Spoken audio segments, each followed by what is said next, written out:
Minsan, kahit buong buhay mong ibinuhos ang panahon at atensyon mo sa ibang tao, pagtapos ka na nilang mapakinabangan, wala ka na. Nakatitig lang si Soraya sa kisame. Nakahiga sa kama habang nakikinig ng Tagalog inspirational audiobook story. Para kasing tumama ang linyang yon sa kanya. Ganon na ganon ang nararamdaman niya. Ang ganda naman ng kwento. Nakarelate ako, sabi pa ni Soraya. Bumangon lang siya nang mag-ingay ang pinapainit niyang tubig sa takore. Habang umiinom ng kape, pinagmasdan niya ang mga naka-frame na nakahilera sa pader. Ang mga yon ang pinakamagandang palamuti para kay Soraya. Larawan ng nakangiting si Abby sa toga noong graduation. Si Luis na naka-uniforme bilang nurse. Ang kanilang ina na si Maria, naka-hospital gown, may luha sa mata pero pilit pa rin nakangiti matapos malagpasan ng stroke. Pero wala na rin naman ng sandaling iyon. Tinitigan ni Soraya ang mga litrato na para bang sinusubukan niyang kumbinsihin ang sarili. Sulit naman, 'di ba? Sulit naman ang ginawa ko sa loob ng maraming taon na nagtrabaho ako sa Hong Kong at Japan. Umuwi ako rito, natulungan ko kayo, napatapos ko kayo ng pag-aaral. May sarili na rin naman akong bahay at lupa. Stable na rin naman ako. Pero bakit kahit umuwi na ako, naiwan pa rin akong mag-isa? 12 taon siyang nagtrabaho para sa kanyang mga kapatid. 3 taon sa Hong Kong bilang domestic helper at 9 na taon sa Japan bilang caregiver. Maya-maya'y tumawag si Gina, ang kanyang kaklase noong high school. Ano na? Tumupad ka sa usapan. Pumunta kang reunion mamaya. Hahanapin kita ron. Gusto kong may kasama ako. Mahina siyang bumuntong hininga. Nahihiya ako. Ako pa lang yata ang walang asawa at mga anak. Sira, hindi naman lahat. Giit pa ni Gina. Kaya nga pupunta kasi maghahanap tayo ng single, 'di ba? Yung pwede sa'yo. Kaya sumipot ka. Sabi mo, gusto mo nang magkaroon ng boyfriend. Pero hindi ka naman lumalabas sa lungga mo. Paano ka magkakaroon ng minamahal? Hindi ka naman lumalabas. Mag-effort ka naman para makalandi, Soraya. Mahina na lang siyang tumawa. Oo na, pupunta na. Kapag may sakaling ma-date doon, edi mas maganda. Pero hindi rin naman ako umaasa, Gina. Pakiramdam ko kasi parang sobrang late na. Kahit isang boyfriend man lang, wala akong kahit anong experience. Ikaw nga, kasing edad kita pero 3 ng anak mo. Ay nako, wag mong isipin yan. Singhal naman sa kanya ni Gina. 3 anak ko kasi maaga akong nabuntis. Saka ang takaw nitong asawa ko. Mag-try ka pa rin at saka okay pa rin ng 35 ka na. Ano ka ba naman? Sabi nga nila, it's better late than never. Kaya landi habang hindi pa makunat ang balat, Soraya. Muli siyang napatawa. Kung may kaibigan man siyang mapagkakatiwalaan, si Gina yon. Malayo lang talaga ang tirahan nito ngayon, kaya hindi sila masyadong magkausap. Pero kapag tinatawagan nilang isa't isa, halos maubos ng isang araw, hindi pa rin nauubos ang mga kwento nila. Yun nga lang, pagkatapos ng tawag, malungkot na siyang muli. Nang makauwi si Soraya, may kanya-kanya ng ginagawa ang kanyang mga kapatid. Ang iba ay may asawa na, ang iba ay nagtatrabaho na sa malayo. Kaya ang katas ng paghihirap niya, siya lang din ang nakikinabang. Pero hindi pala masaya kapag mag-isa. Dahil sa mga panahong nagsasakripisyo si Soraya, nakalimutan niya nang isipin ang sarili niya. Nawalan siya ng panahon na isipin kung paano buuin ang kanyang sarili at bumuo ng pamilya na mauuwian niya. Hindi niya namalayan na 35 years old na pala siya. Single, no boyfriend since birth. Stable na sa buhay, pero malungkot at mag-isa. Sa mga sumunod na araw, pumunta lang si Soraya sa high school reunion ng batch nila. Hindi siya umaalis sa tabi ni Gina. Umattend lang siya roon para makahanap siya ng single, pero lahat taken na, may asawa at pamilya na. Kaya naman, ng araw na yon, siya ang naging usap-usapan. Kung kani-kanino na siyang nereretong kamag-anak. Nakakahiya, Gina. Singhal ni Soraya sa kaibigan niya. Tanong-tanong ka pa kasi. Ayan tuloy, nalaman nila na naghahanap ako ng boyfriend. Baka sabihin ng mga yon, desperada na akong mag-asawa. Okay naman sa akin kahit meron o wala. Humagalpak naman ng tawa si Gina. Hayaan mo na. Huwag mo nang masyadong isipin pa. Okay na rin naman ang malaman nila. At least, narereto ka nila sa mga kakilala nilang single pa. Bahagya na lang siyang napairap. Naiinis pa rin si Soraya. Hindi naman kasi siya ang klase ng tao na sanay na pinag-uusapan. Kapag sa mga ganong gathering o event, palagi siyang pumupunta sa pinakasulok, sa bandang hindi siya mapapansin ng kahit na sino. Pero dahil siya na lamang ang single sa batch nila, siya tuloy ang naging main topic. Humulukip-kip si Soraya. Titigilan ko na nga ang paghahanap, nagmumukha lang akong desperada. Kung may dumating, i-entertain ko, pero kapag wala, di single hanggang huling hininga. Mabubuhay naman ako kahit walang lalaki. Bukod sa pagiging mag-isa at single, hindi lang naman yon ang kanyang problema. Marami pa siyang issue sa buhay. Para bang magnet si Soraya na nilalapitan ng walang katapusang mga problema. Kakasili pa lang ng araw sa likod ng mga puno ng niyog nang lumabas si Soraya sa kanilang gate. May bayong siya sa kamay para bumili ng mga kailangan niya sa loob ng 1 linggo sa palengke. Mamimili na rin siya ng mga paninda na para sa sari-sari store niya. Isang tipikal na umagang probinsya, pamilyar, mabagal, at puno ng mga pabulong na tsismisan. Magkano po sa kamatis? Tanong niya at itinuro ang pulang-pulang mga kamatis. 50 ang kilo, day. Sagot ng tindera. Tumango siya ng may pasasalamat at kinuha ang kanyang pitaka. Pagkatapos, pumili ng mga kamatis at nagpatimbang. Ngunit bago pa man maabot ng kamay ang pera, narinig niya na ang nag-uusap na nasa kanyang gilid lamang. Yan si Soraya. Bumalik lang mula abroad. Akala mo kung sino na. Bulong ng isang ginang. Hindi nga marunong tumulong sa kapitbahay. Kahit maraming pera at naipundar mula sa pag-abroad, ni hindi nagpapalista sa tindahan niya kahit minsan. Ibang klase ang sama ng ugali. Naiinis pang sabi ng kausap nito. Sumabat ang isa pa. Bakit mo naman aasahan? Mukhang pera talaga yan. Mayabang. Lagi pang nakasimangot. Kaya siguro hindi nagkakaroon ng boyfriend at walang asawa. Walang mapaibig kasi masungit at masama ang ugali. Kumunot ang noo ni Soraya. Nahulog ang kamatis sa sahig at gumulong.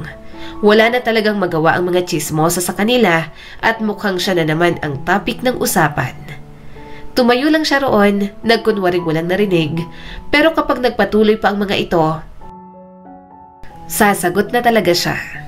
Walang pakialam si Soraya kahit mas matatanda pa ang mga ito sa kanya.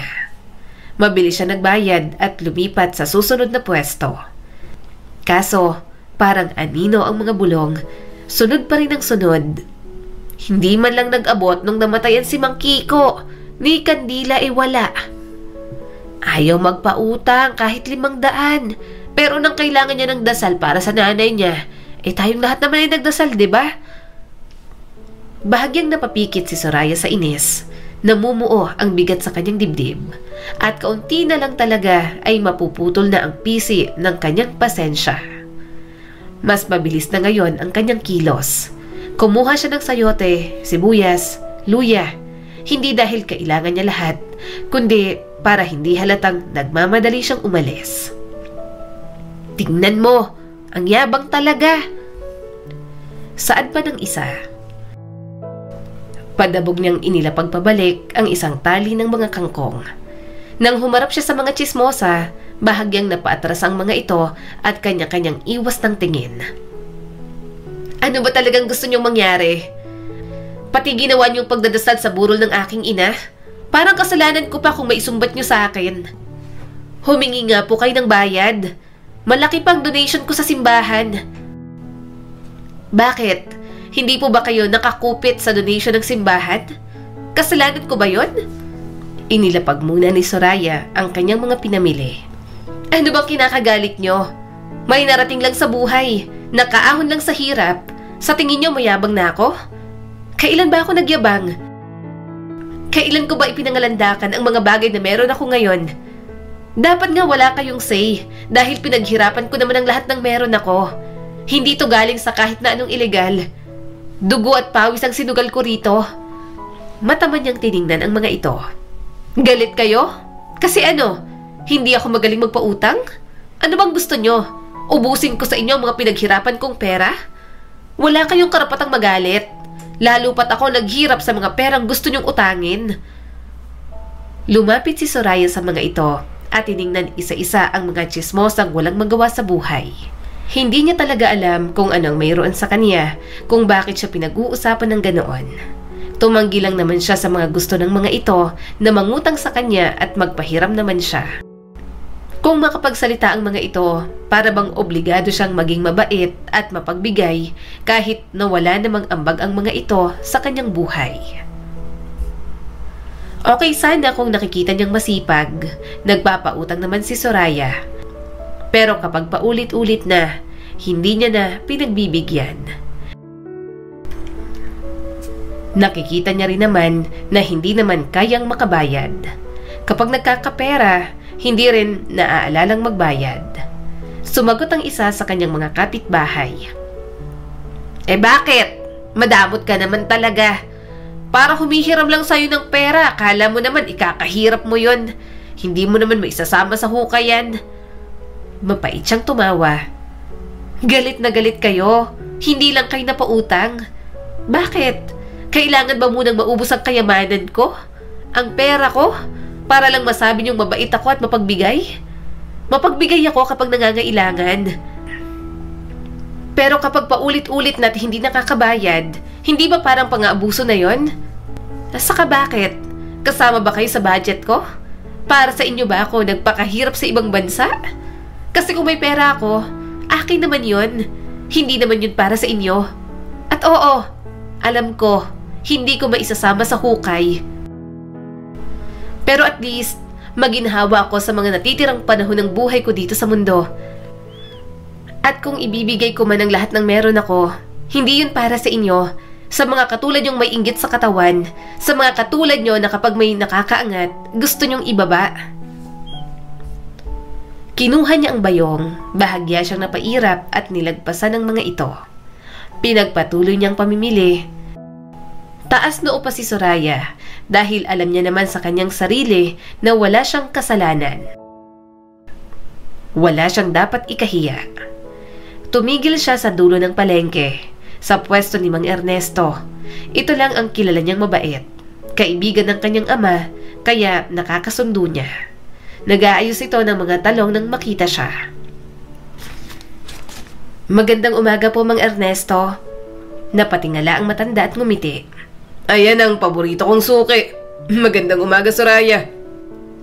Muntik nang magpaluha sa kanya ang lambing sa boses nito. Naalala niya lang naman ang kanyang mga magulang na pareho nang wala sa mundo. Sinubukan niyang ngumiti. Napagchismisan na naman po ako, Manong. Mahinang tumawa si Mang Ernesto.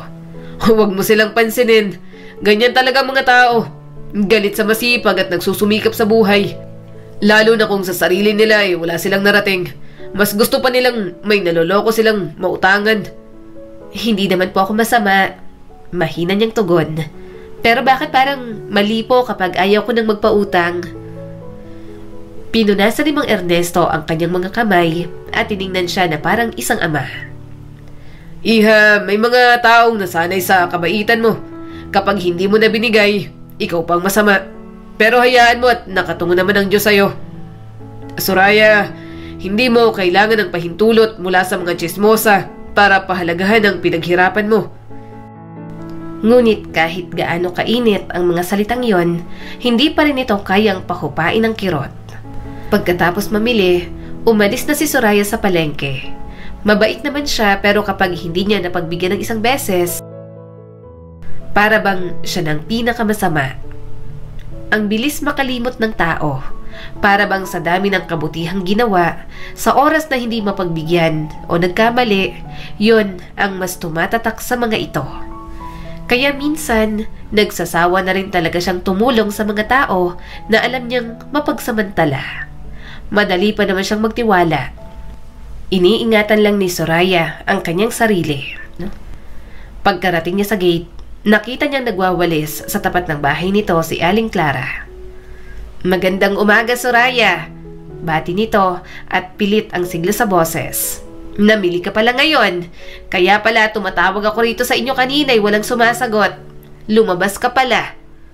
Tumango naman si Soraya. "Magandang umaga rin po." Teka lang." Lumapit si Aling Clara at pinupunasan ang kamay sa duster. "Pwede ba kitang maabala sandali?" Alam na ni Soraya ang susunod. "May kailangan po kayo?" "Yung anak ko kasi, yung panganay, may lakad sa Maynila. Baka pwedeng makahiram ng kahit 1,000 lang. Next week, bayad ko agad." Pagod na siya. Hindi sa pagbibigay, kundi sa palaging inaasahan ng mga tao sa kanya na magbibigay siya. Dahil lang mapera na siya. Para bang hindi gumagawa ng paraan ng mga ito na paghirapan. Mabuti sana kung nagbabayad agad. Pero nakakalimutan na at nababaon sa limot. Kapag siningil niya naman, ang mga ito pa ang galit. Magkabati kapag uutang, magkagalit kapag may naniningil. Hinawakan niyang gate at tiningnan si Aling Clara ng diretso. "Pasensya na po. Wala po ako sa budget ngayon. Namumuhunan din naman po ako sa tindahan ko. May mga hindi pa rin po nakakabayad ng utang." Minsan na nga lang niya malaman na ng tindahan. Nagtayo lang naman siya ng sari-sari store para may libangan. Kaya lang, palagi namang may nangungutang. Kahit gusto niyang tumanggi, nahihirapan siya lalo na kapag bata ang pinapautang sa kanya. Para bang gutom na at wala talagang mapakain. Kaya kahit sobrang haba na ng listahan ng utang, magpapautang pa rin siya. Parang ang bigay na lang, kahinaan niyang mga bata. Lalo na kung bigas, delata o noodles ang inuutang sa kanya. Pero kapag alak naman o sigarilyo, hindi pinapautang ni Soraya. Mahal ang puhunan doon at hindi siya magpopondo ng bisyo ng iba. Napasimangot ang ginang. "Ay ganon? Akala ko kung sino kang mabait. Ganyan ka ba talaga? Ang dami mong pera, pero para kang nanghihinayang. Ano ba, may bala ka bang dalhin sa hukay lahat ng ipon mo?" Bahagyang umigting ang panga ni Soraya. Kalma ang tinig niya pero parang may nagwawala na sa kanyang sistema. "Hindi po ako madamot. Nagpahiram na po ako noon sa inyo. Ni hindi pa nga po kayo nakakabayad. Pati po ang ibang umutang sa akin, wala pang bayad. Hindi po sila marunong magbalik. Ayoko rin naman pong maningil at pumunta sa mga bahay-bahay nila para maningil ng utang. Kasi ang utang, obligasyon po na kailangang bayaran. Hindi po ako dapat ang naghahabol. Ang dali-dali pong magpautang, pero kapag bayaran na, bigla naman po kayong nawawala. Hindi pa po kayo namamansin at kung ano-ano pang chismis nyo sa akin." Umirap si Aling Clara. Di sana, tinanggap mo na lang na tulong mo yon. Baka plus points ka pa sa langit. Pero sa kadamutan mo, baka nasa pinto ka pa lang ng langit, sinipa ka na pabalik. Kung ayaw mong magpautang, sabihin mong ayaw mo lang, hindi yung magdadahilan ka pa. Kung ituring mo ako ng ganito, parang hindi tayo magkamag-anak ka. Hindi na siya nagbigay ng kahit anong reaksyon. Ilang beses na siyang nakatagpo ng ganoong klaseng tao. Sinasabing makadiyos, palaging nagdadasal. Pero mas masahol pa sa hayop ang ugali. Mas nakakakita pa nga siya ng kabutihan sa mga taong parang mukhang sanggano at parang walang ginawang tama, kaysa sa mga taong kunwaring mabait pero may tinatagong kulo. Huminga ng malalim si Soraya. "Hindi ko po kailangan ng paalala kung gaano karami ang binigay ko. Hindi nyo rin po alam kung gaano karaming gabi akong umiiyak sa abroad para lang hayaan po kayo na kayo ang makinabang. Hindi nyo alam kung ilang beses akong nilait, kinainisan, sinaktan ng amo para lang may maipadala sa mga kapatid ko na maayos na po ang mga buhay ngayon. at makapag-ipon ng pera para sa sarili ko. Hindi ko nga alam kung bakit ako kailangan na magpaliwanag sa inyo. Hindi ko naman po obligasyon na ipaintindi sa inyo kung wala po akong maipahiram na pera. Ito pong bahay na to, katas ng taon ng pagtitiis. Bawat semento niyan galing sa likod kong namanhid sa kakatrabaho. At ngayon, kung ayaw ko nang ipahiram ang pera ko dahil gusto ko na rin mabuhay para sa sarili ko, masama na ho ba ako sa paningin ninyong lahat? Pagkatapos niyang sabihin ng mga yon, pumasok na siya sa loob ng gate at isinara yun ng mariin. Sa loob, inilapag niya ang mga gulay, pinunasan ng mukha at naupo ng dahan-dahan. Hindi siya galit pero naiinis lang talaga si Soraya. Kung ituring siya ng mga tao, para bang may patagong kayamanan ang mga ito sa kanya na sinisingil. Kinagabihan, nag-vibrate ang cellphone ni Soraya. Nakatanggap siya ng mensahe mula sa bunsong kapatid. Ate, okay ka lang? Narinig ko si Aling Clara. Huwag mo silang pansinin. Alam naming lahat kung gaano ka kabait. Mensahe yon mula kay Abby. Tinitigan niyang screen. Sa dami ng paninira, isang mensahe ng pag-unawa lang pala ang kailangan para mapaluha siya. Okay lang ako. Salamat, Abby. Na-miss ko ang boses mo. Kapag may oras ka at wala kang pasok, bumisita ka naman dito sa akin. Magdala ka na rin ng boyfriend. Huwag puro trabaho. Baka magaya ka pa sa akin. Maaaring hindi siya naiintindihan ng lahat. Pero hindi niya kailanman hahanapin ang pagpapatunay mula sa mga taong kailanman hindi naman nakita ang bigat ng kanyang mga pinasan sa buhay. Sabi ni Soraya, hindi siya nagmamadali. Hindi siya magiging desperado sa paghahanap ng makakasama. Pero habang tumatagal siya sa bahay na yon, mas lalo lang siyang nababaon sa lungkot. Mas lalo lang din siyang nawawalan ng gana. Gusto niyang mapag-isa pero parang may hinahanap-hanap pa rin, kaya mas lalo lang na-frustrate si Soraya. Be! Ay, bati ni Gina sa bayakap. Ang tagal mong hindi bumisita sa amin. Nahihiya na kasi ako. Baka makaistorbo lang ako sa tulog ng baby mo. Alam ko naman na palagi ka ring abala sa pag-aalaga ng mga anak mo. Marahang sabi ni Soraya. Ano ka ba? Mas istorbo pa nga ang mister ko? Napailing si Gina, sabay tawa. Upo ka na, may tinimpla akong kape. Umupo si Soraya sa sofa at tiningnan sa kuna ang anak ni Gina. Maya-maya ay lumapit at nagmano sa kanya ang kanyang inaanak. Hindi niya tuloy mapigilang mapangiti. Inabot ni Gina ang tasa. So, nakita ko na ang mga post ni Rina. Ang ganda ng gown, diba? Ang ganda mo din, Abay, doon. Tumango si Soraya. Oo, pinost din ng tita ko. Ang daming bisita. Parang buong barangay nandun na yata. Galante rin naman kasi ang napangasawa ng pinsan ko na yon. Well, syempre, sa panahon ngayon, bihira na raw ang matinong lalaki. Kaya kapag may faithful, ikasal agad. Tahimik, tumingin si Gina sa kanya. Hoy! Biro ng kanyang kaibigan. Ikaw, kailan naman kami pupunta sa kasal mo? Marahan siyang bumuntong hininga. Hindi niya rin talaga alam. Kapag pumupunta siya sa kasal ng ibang tao, nasisihan naman siya. Pero hindi rin nagtatagal dahil may kung ano sa kanya na umuusbok na inggit. Maganda naman siya, masipag at mabait. Mukhang hindi talaga siya ligawin ng mga lalaki. Kaya kahit 35 years old lang siya, sinasabi niya na lang na matanda na siguro siya kaya walang pumapatol. Baka hindi na kasagsagan ng edad niya na magandang maghanap ng mapapangasawa. Napangiti ng mapait si Soraya. Hindi ko nga alam kung makakaranas pa ako niyan. Umiling naman agad ang kanyang kaibigan. Grabe ka naman, 35 ka lang oh. Paulit-ulit kong sinasabi sa'yo na kaya pa yan. Nawawalan ka lang ng pag-asa kasi walang lumalandi sa'yo. At paulit-ulit ko din sinasabi sa'yo na paano ka naman nga makakahanap ng mamahalin kung nasa bahay ka lang.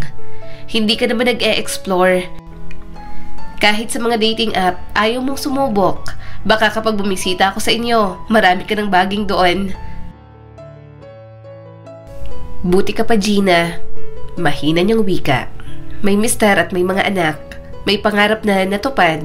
Ako, huminga siya ng malalim. Wala pa nga akong unang halik. Napatingin si Gina at bahagyang natawa. Masyado ka kasing mabait nung high school tayo. Akala mo naman kapag nakipaglaplapan ka mabubuntis ka agad. Totoo naman ang sinabi ni Gina. Takot siyang magkaroon ng boyfriend. Takot siya na baka ang lalaking mapili niya noon ay buntisin siya kaagad. Hindi yun pwede kay Soraya. Lalo na't alam niya sa sarili na bilang panganay, siya na ang sasalo ng responsibilidad sa kanilang tahanan. Nanlaki naman ang kanyang mga mata. Bunganga mo talaga, Gina. Basta, wala lahat ng first time. Wala pa akong niyakap na lalaki bukod sa tatay ko at sa mga kapatid ko. Ang mga nanligaw sa akin, binasted ko na agad. Kasi nga ayoko namang magpaasa kahit pag gustong gusto ko ring magpaligaw noon. Sa edad kong to, virgin pa rin ako. Malamang, aasahan ko pa ba na magkakaroon ka ng experience sa kama? Bukod sa hindi ka pa nagkakaroon ng boyfriend kahit kailan, dalagang Pilipina ka. Lumapit si Gina sa kanya at nagtanong ng mahina.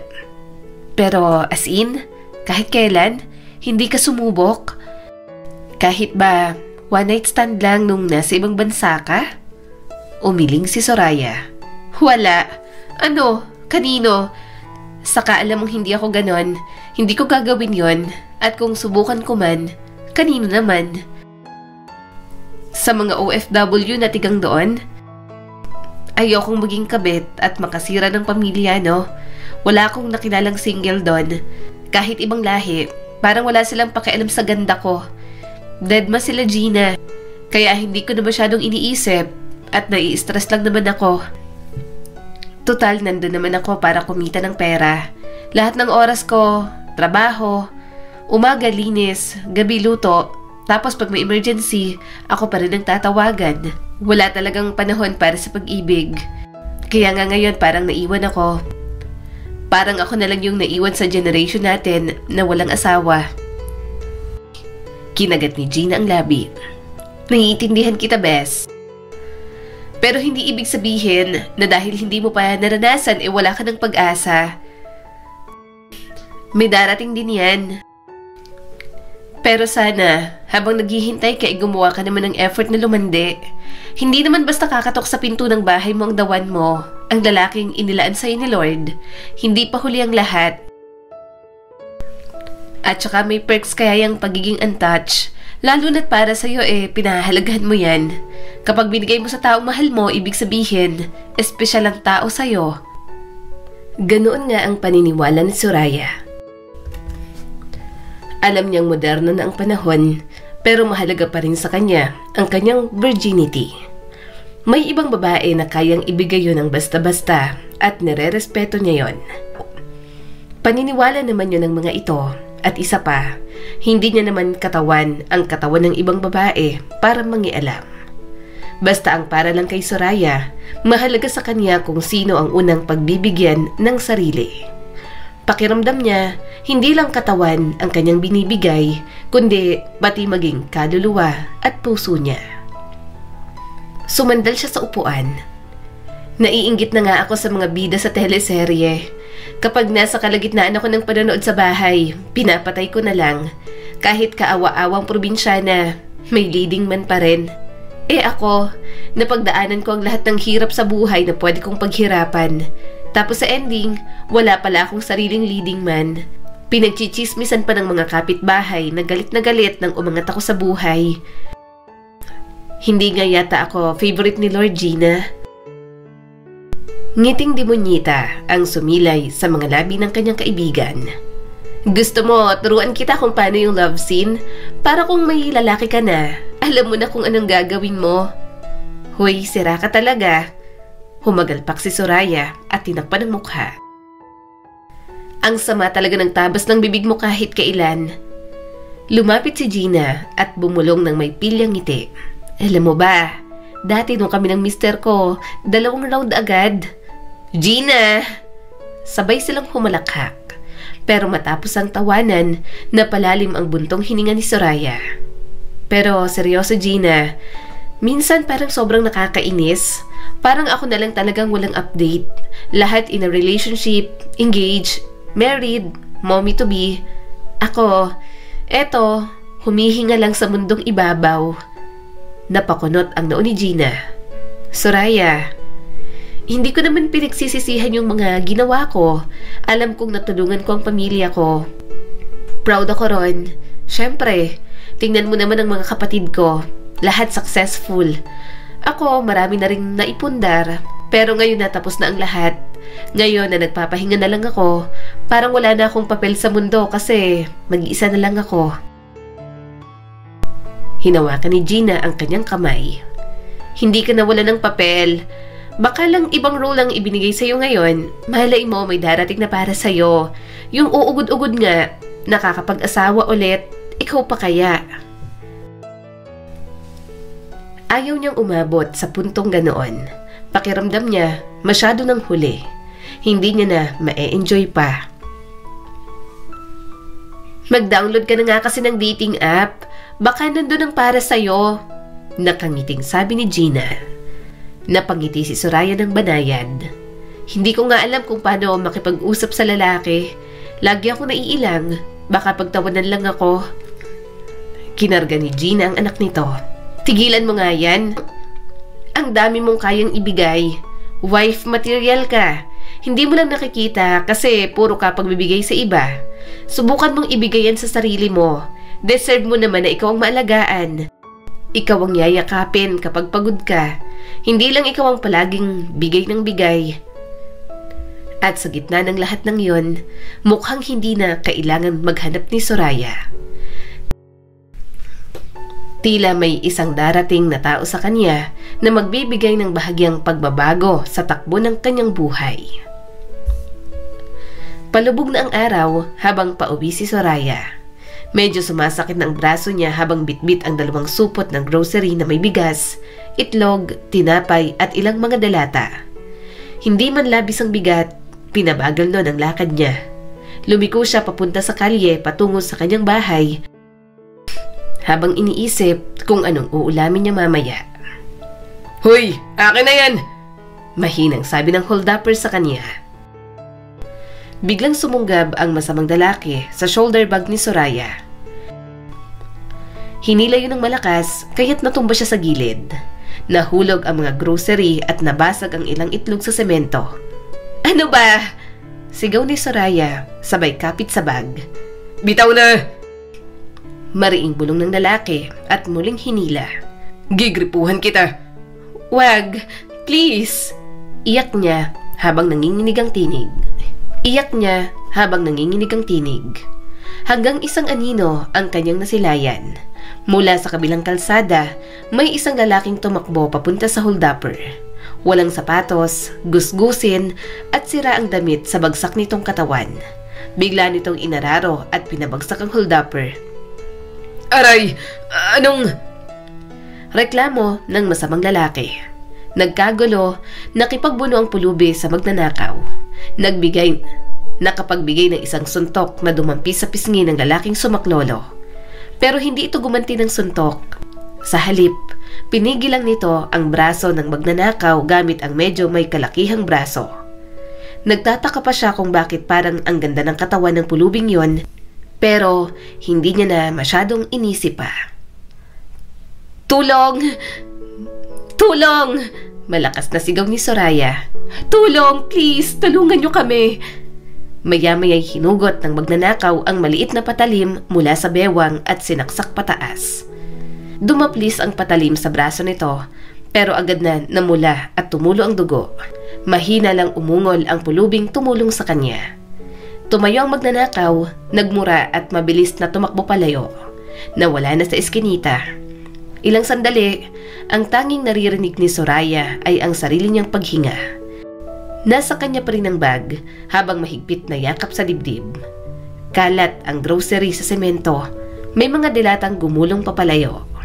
Paglingon niya, nakita ni Soraya ang pulubing tumulong sa kanya. Dahan-dahan itong tumayo, hawak ang dumudugong sugat sa braso. Teka lang, pinilit ni Soraya na tumayo kahit nanginginig pa ang mga tuhod sa takot. Hindi man lang tumingin sa kanya, mahaba ang buhok at halos hindi na makita ang mukha. Sunog sa araw ang balat, madungis, amoy basura at halos butas-butas ang suot. Parang ilang linggo na itong walang kausap o mas matagal pa. Kuya, ani Soraya at lumapit ng dahan-dahan.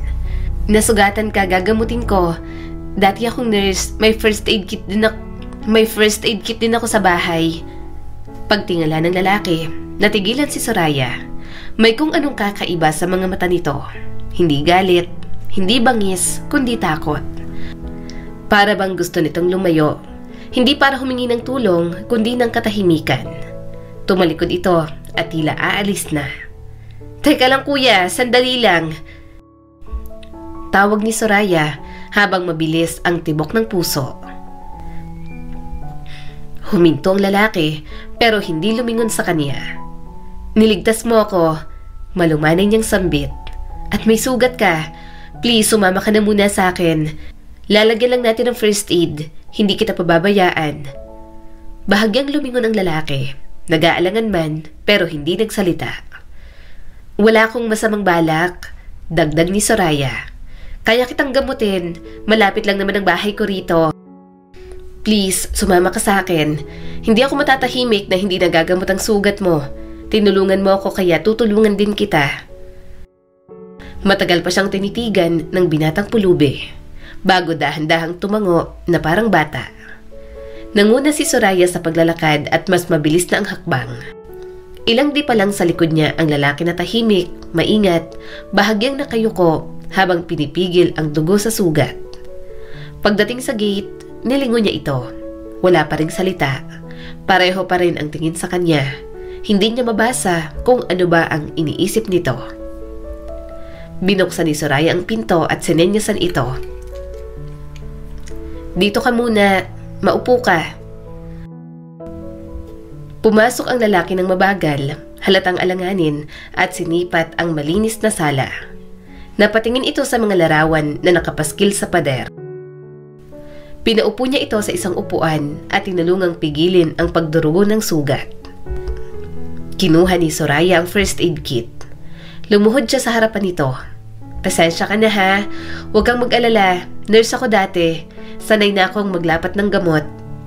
Wala pa rin siyang tugon na natanggap mula rito.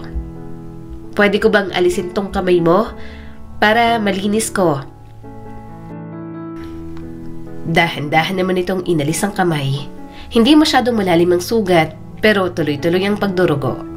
Maingat na dinampian ni Soraya ng cotton na may alcohol para malinis ang mga dugo sa paligid nito. Tiningnan niya sa mga matang binata. Walang pakialam kahit na masangsang na ang amoy nito. Masakit no? Tiisin mo lang. Napasinghap ito pero hindi gumalaw. Matapos mabendahan, tumingin si Soraya sa pulubing tumulong sa kanya. Anong pangalan mo? Tanong ni Soraya. Hindi pa rin sumagot ang binata. Tumingin ito sa sahig, pagkatapos sa kanya. Hindi ka ba nagsasalita?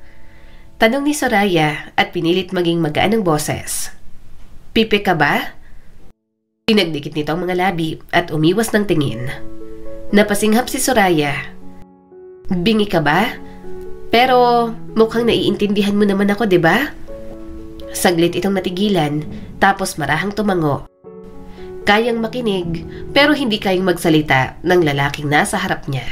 Kaya naisip niya na baka hindi since birth ang pagiging pipi nito. Napaisip din siya kung nasaan ang pamilya nito. Biglang may pumasok sa isip ni Soraya, ang inaanak niya kay Gina. Marunong siyang mag-sign language dahil dito, kaya baka may alam ito pagdating sa sign language. Itinaas niya ang kamay at dahan-dahang ginawa ang senyas ng salamat. Tumitig sa kanyang lalaki. Naiintindihan mo? Tanong ni Soraya habang ginagalaw ang mga kamay. Gumalaw ang mga daliri ng lalaki pero wala itong ginawa. Para bang walang ideya sa pagsasign language. Kaya naman napabuntong hininga na lang si Soraya. Bibigyan niya na lang ito ng ballpen at papel para magkaintindihan sila at matugunan niya ang pangangailangan nito. Nang matapos gamutin, naghanda na siya ng pagkain para rito. "Halika rito, kumain ka na." Nanlaki ang mga mata ni Soraya nang biglang tumayo ang binata. Mukhang gutom na ito dahil mabilis na sinunggaban ang pagkain. Nasa tapat ng mesa si Soraya. Pinapanood ang lalaki na kumakain na parang batang matagal nang walang makain. Malalaki ang mga mata nito, halo ng gutom at pag-iingat. May mga mumo sa kanyang damit. May isang butil ng kanin sa gilid ng labi pero hindi nito namamalayan. Wala itong sinasabi pero sapat na ang marahang ungol ng ginhawa sa bawat subo para mabasag ang puso ni Soraya. "May ulam pa kung gusto mo," alok niya ng banayad. Umiling ito habang patuloy sa panguya. Ngumiti si Soraya. Magalang ang binata kahit sa gitna ng lahat. "Wala ka bang pamilya?"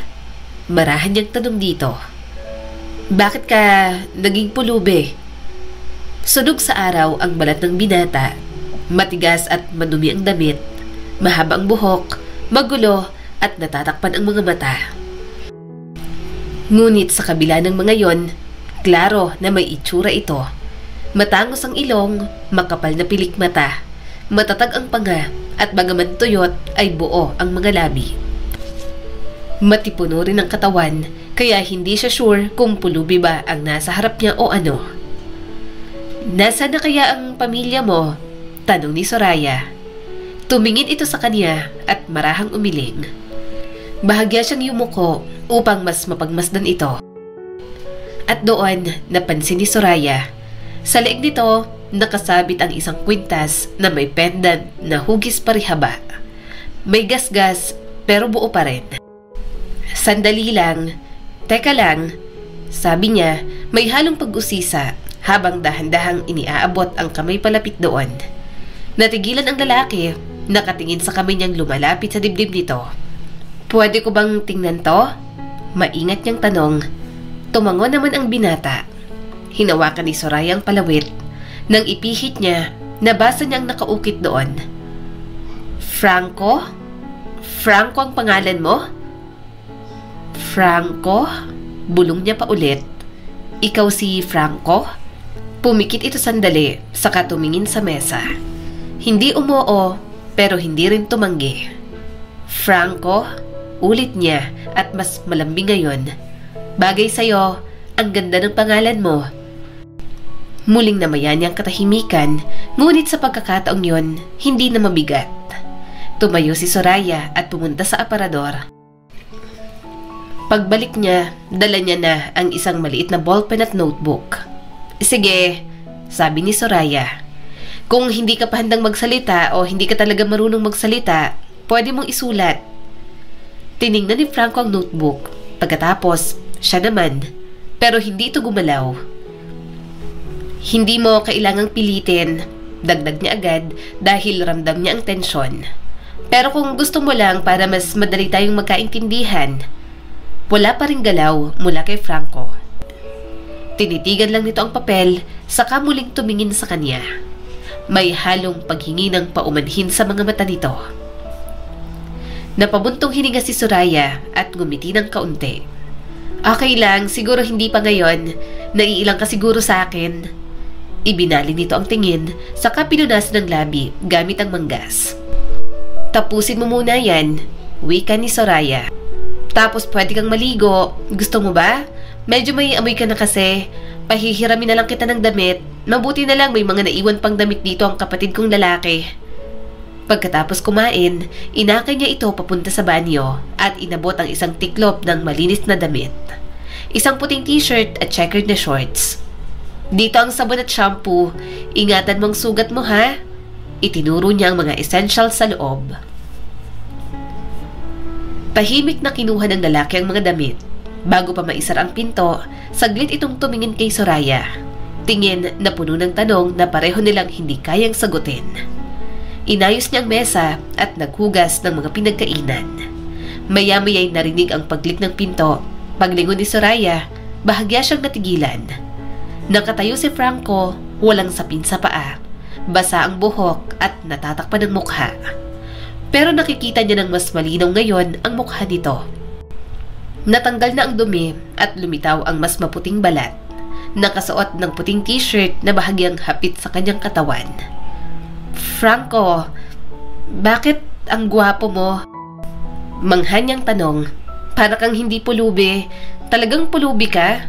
Baka naman naligaw ka lang?" Napakurap si Franco. Tiningnan ng sofa at umupo na lang doon.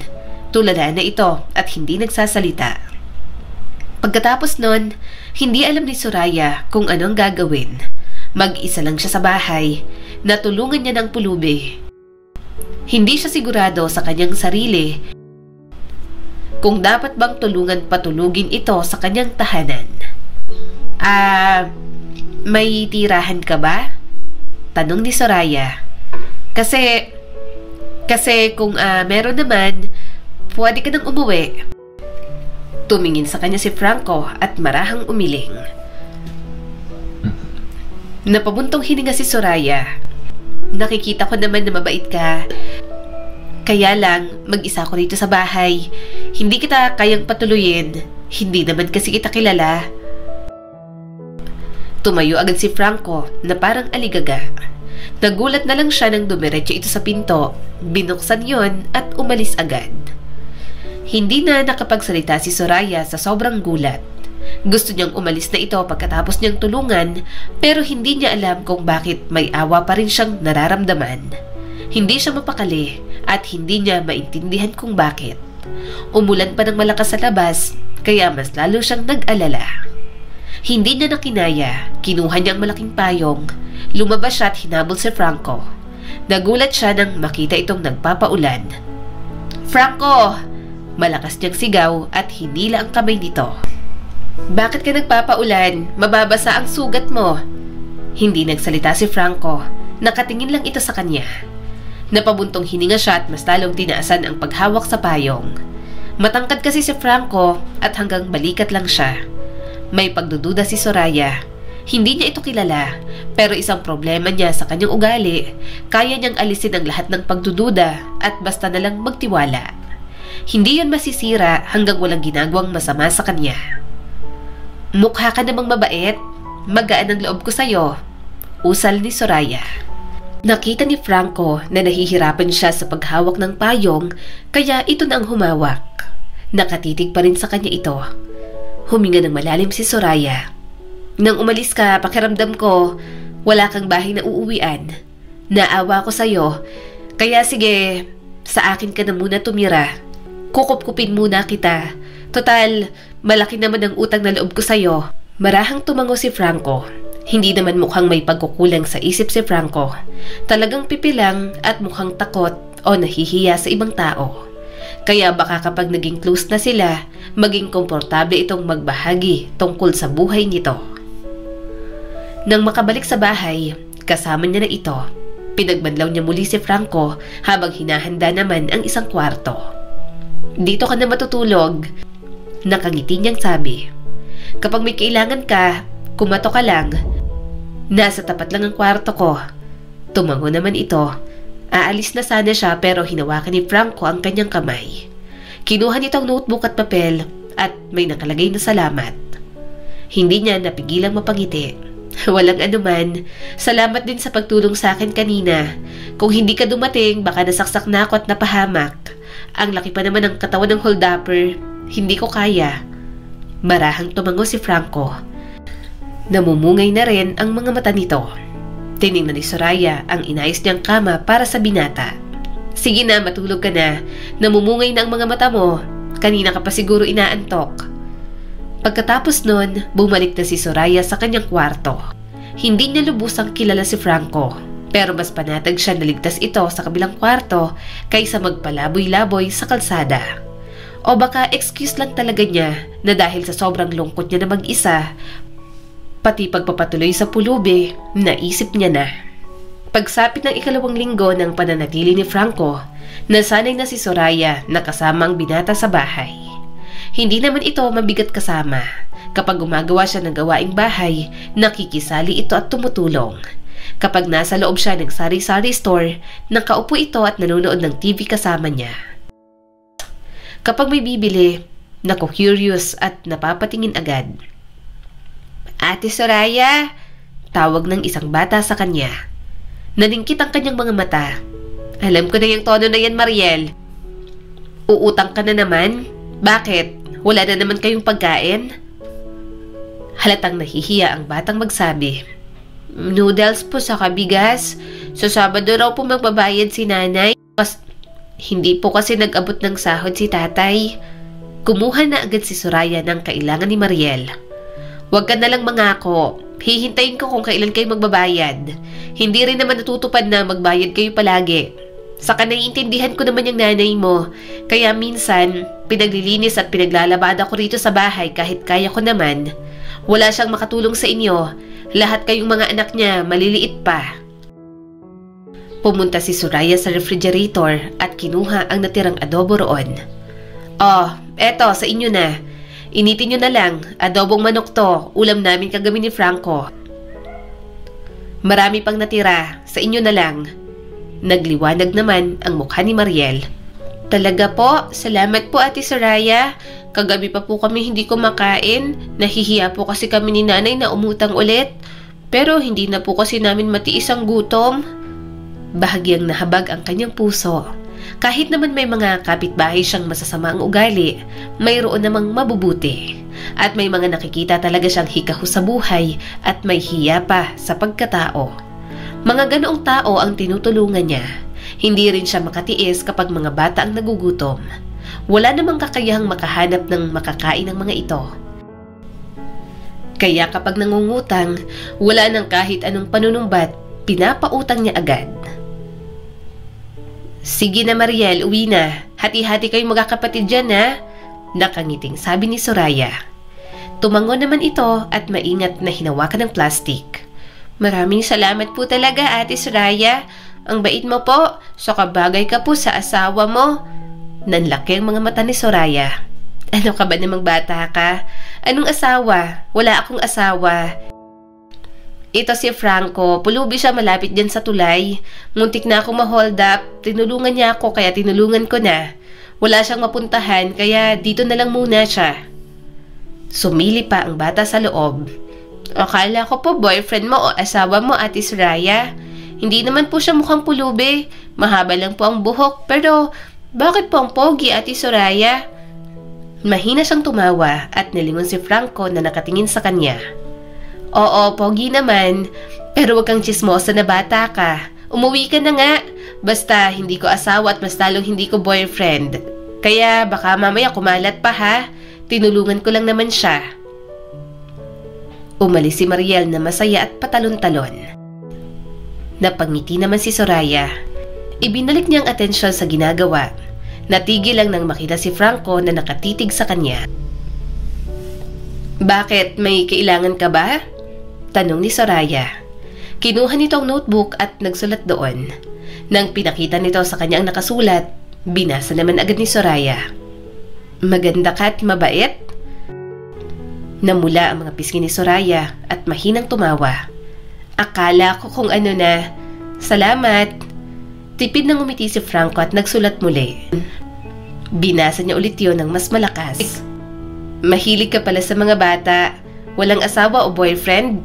Bakit? Bahagya siyang natawa. 12 years kasi akong breadwinner ng pamilya namin. Parang ngayon pa lang ako nakakabuelo ng mga goal ko para sa buhay ko.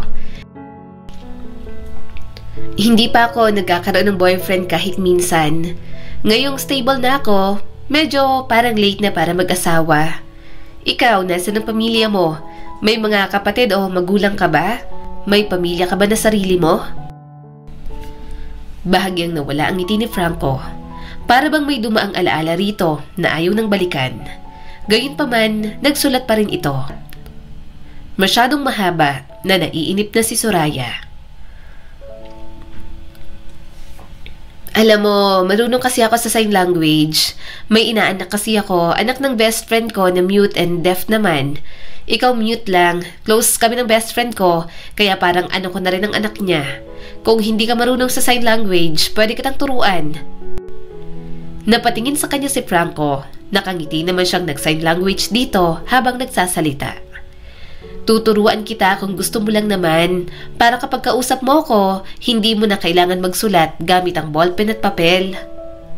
Marahan naman itong tumango at ibinigay sa kanya ang notebook. Binasa niya yon ng malakas at bumaha ang lungkot sa kanyang mukha. Wala akong asawa at anak, may mga kapatid ako pero ayaw na nila sa akin. Ayaw na nila. Umusbog agad ang pagkahabag sa kanyang dibdib. Hindi niya alam kung ano ang buong kwento ni Franco sa pagitan nito at ng pamilya na mayroon ito. Subalit wala naman siyang nakikitang kahit na ano na hindi maganda sa binata. Mabait ito at para bang pinagkaitan ng pagmamahal. Sige, pwede kang magstay dito hanggat gusto mo. Hindi mo kailangan mag-alala. Total mag-isa lang naman ako rito. Bahagyan niyang inayos ang mahaba nitong buhok na palagi na lang natatakpan ang mga mata. Huminga siya ng malalim. Minsan, hindi niya rin maintindihan ang sarili. Siguro dahil desperado lang siya na hindi makaramdam ng pag-iisa. Kaya pakiramdam niya, okay lang na nandoon si Franco. Hindi niya inakalang darating ang panahong mararamdaman niya yon. May bahagyang ritmo sa kanyang mga umaga sa pagdating ni Franco. Natutuwa siya kapag nakikita itong nagwawalis o naghuhugas ng pinggan. Bahagi na ang binata ng kanyang pang-araw-araw. Tahimik man si Franco pero parang nagkaroon ng ingay at buhay muli ang bahay na yon. At hindi niya alam kung dapat ba siyang matakot o mapanatag. Anong ginawa mo? Sigaw ni Gina sa cellphone kinahapunan. Let me get this straight. May pinatuloy ka na estranghero dyan sa bahay mo? Lalaki? Hindi nagsasalita? Nasaksak? Galing sa kalsada?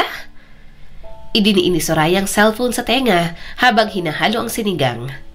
Sinasabi ko sa iyo, Gina, iniligtas niya ako. May hold-upper, kinuha ang bag ko, walang tumulong. Siya lang at hindi naman masamang ugali ko para hindi siya patuluyin. Kawawa naman at mukhang walang pupuntahan. Umuulan pa. Saka mabait naman siya kaya hindi ako nag-aalala. Parang bata nga lang na sumusunod sa akin. Alam kong desperado ka ng magka-boyfriend o kaya magka-asawa. Soraya, girl, baliw ka na yata. Hindi siya delikado.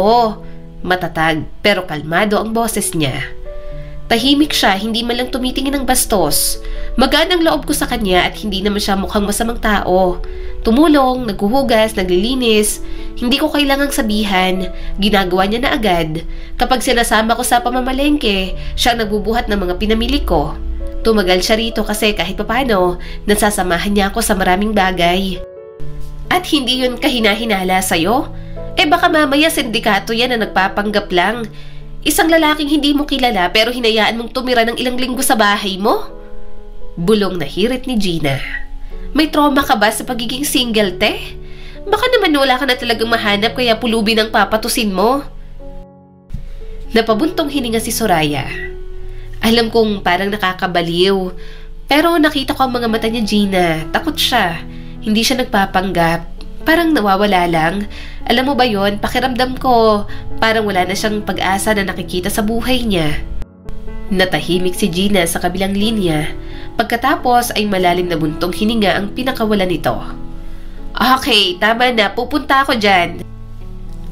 Makalipas ang isang oras, nakatayo na si Gina sa sala ni Soraya. Nakanganga habang tinitingnan si Franco. Si Franco na bagong paligo, nakasuot ng malinis na t-shirt, tahimik na nagpupunas ng sahig. Nakapusod ang mahabang buhok at kahit may pilat sa braso at pisngi, may aura ito na parang prinsipe sa ilalim ng liwanag ng buwan. Soraya, leche ka? Hindi mo sinabi na ganito kagwapo. Sure ka bang pulubi to? Bulong ni Gina. Tumigil ka nga, sagot ni Soraya sabay hampas ng basang pamunas. Lumapit si Gina at bumulong. Kung balak mo nang mawala ang no boyfriend since birth na record mo, pwede na yan. May blessing ko na. Go! Kayong dalawa lang naman ang nandito, kaya humayo na kayo at magpakarami. Hoy! Natatawang sigaw ni Soraya habang namumula ang pisngi. Baka marinig ka, hindi siya nakakapagsalita pero nakakarinig naman. Ang bastos mo talaga. Napatingin si Franco mula sa ginagawa. Litong-lito pero bahagyang umiti nang makita si Gina na natatawa. Tinaasan ng kilay ni Gina ang binata. So, Franco ang pangalan niya. Paano mo nalaman hindi nga siya nakakapagsalita? Tumango si Soraya, hindi inaalis ang tingin kay Franco. Nakita ko sa pendant na suot niya, may nakaukit na pangalan. Walang apelyido? Hindi siya sumusulat. Hindi rin nagsasalita. Hindi niya naman sinasagot. Sabi niya lang sa akin, ayaw na ng pamilya niya sa kanya. Kaya nga sabi ko, tuturuan ko siya ng sign language para magkaintindihan kami at hindi siya palaging nagsusulat. Sabi pa ni Soraya. Nang gabing yun, matapos umalis ni Gina dala ang di matapos-tapos na tukso at kuryosidad, naupo si Soraya sa tabi ni Franco sa sahig. Hawak niya ang whiteboard at marker. Sisimulan niya na kasi ang pagtuturo dito ng sign language. Sa mga sumunod na araw, lalo pang naging maayos ang kilos ni Franco sa loob ng bahay. Hindi rin ito pumapasok sa kwarto ni Soraya kahit minsan. Hindi humahawak sa anuman nang walang pahintulot. Tahimik nitong tinutupi ang kumot sa umaga. Tumutulong sa pagluluto at panay ang linis. Kaya talagang tuluyan ang nawala ang kanyang pag-aalinlangan. Yun nga lang, dahil sa pagpapatuloy ni Soraya kay Franco, mas nadagdagan na naman ang mga usapin tungkol sa kanya. Hiyan ba yung pulubi sa palengke? Yung laging nasa tabi ng stall? Saad ng isang ginang. Tumawa naman ang kausap nito. Diyos ko, inuwi raw ni Soraya sa bahay. Akala ko choosy, yun pala kahit sino na lang. Walang boyfriend since birth. Ayun, nagka-boyfriend ng pulubi. Wala na yatang pumatol kasi masamang ugali at tumatanda na. Narinig niya pang hirit ng isa. Desperada na. Kawawa naman. Parang bubog ang bawat salita sa tenga ni Soraya. Tumigas ang kanyang tindig at hindi lumingon sa mga ito. Si Franco natahimik lang sa tabi niya na mukha rin namang walang pakialam. O baka narinig rin ito, pero gaya ni Soraya, pinili na lang manahimik. Pagsapit nila sa isang store, pinili niyang umiti. Pabili po nitong mga nasa listahan. Hindi gumanti ng ngiti si Aling Tarsing. Tiningnan lang siya at si Franco mula ulo hanggang paa. Yan ba yung bagong kasama mo sa bahay? Pulubi yan dito Ginawa mong boyfriend. Tanong ng matanda, walang pakialam kung marinig ng iba. Napakagat si Soraya sa loob ng pisngi. Hindi po, kaibigan ko lang po. Pinatuloy at tinulungan ko. Kaibigan? Ulit ni Aling Tarsing na may halong pangungutya sa tinig. Abay, sosyal na palang pulubi ngayon. May bahay, may pagkain, may kaibigan. Akala namin hindi ka na makakapag-asawa. Wala nang pumatol sa'yo. Kaya kumuha ka na lang ng pulubi. May tumawa sa likod at namuo na agad ang inis niya ng dahil doon. Kinuha ni Soraya ang mga pinamili, binayaran ng buo at lumakad palayo habang hila si Franco. Pagsapit sa bahay, nanginginig ang mga kamay ni Soraya. Inabot ni Franco ang plastic bag, nasa mukha nito ang pag-aalala kaya pinilit niyang umiti.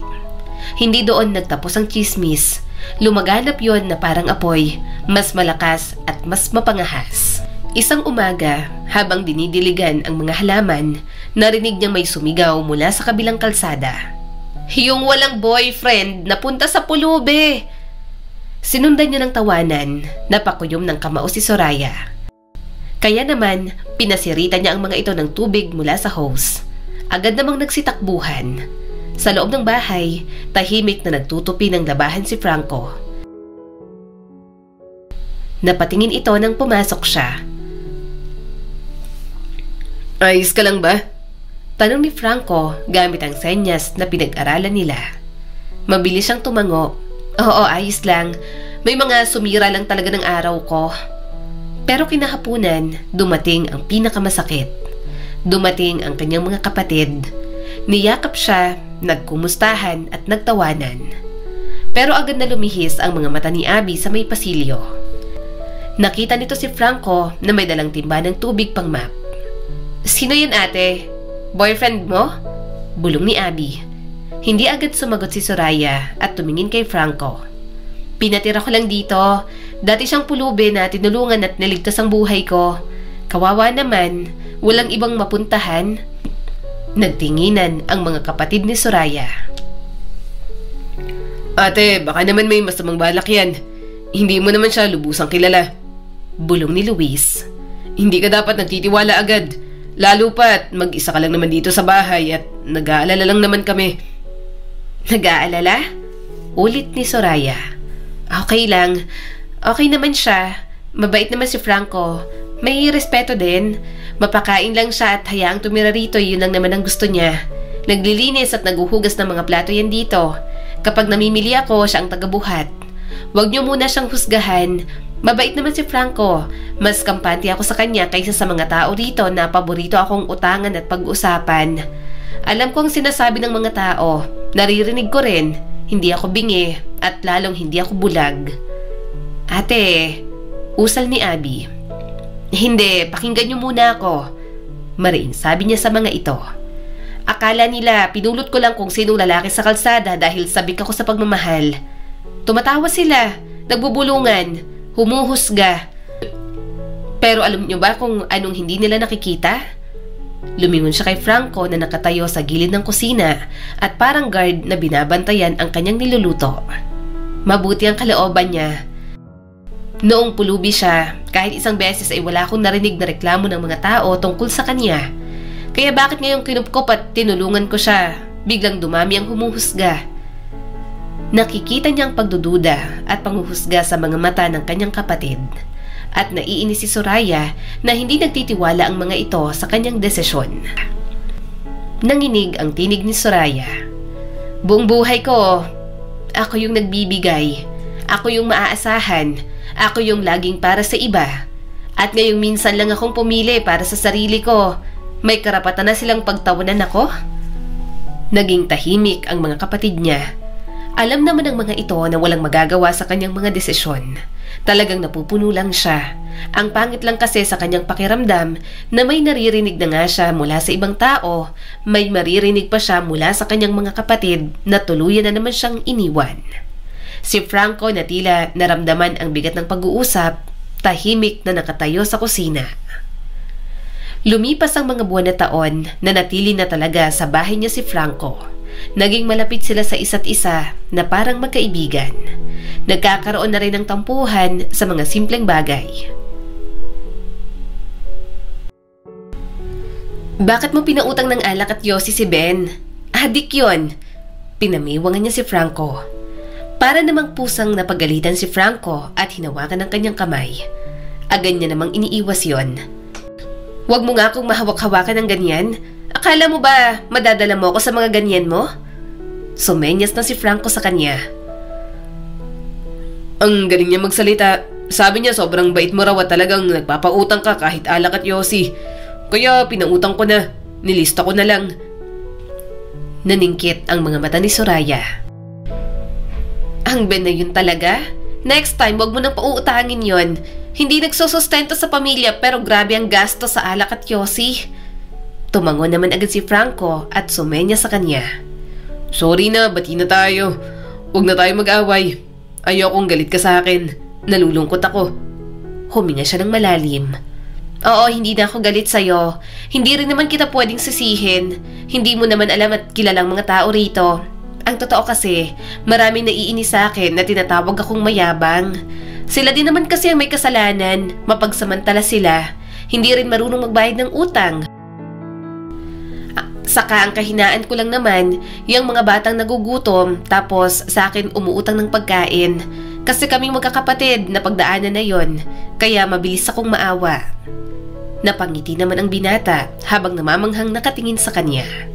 Mahina tuloy siyang tumawa at pabirong sinampal ang mukha nito. "Sige na, magtinda ka na dyan. May gagawin pa ako sa loob." Kinagabihan, tahimik at maulan ng gabi. Nanonood sila ni Franco ng movie. Umupo siya sa sofa, nakatiklop ang binti at may kumot sa kandungan. Si Franco ay nasa kabilang dulo, gaya ng nakasanayan, tahimik na nanonood ng pelikula. Pagdating ng 30 minutos, humalakak na siya.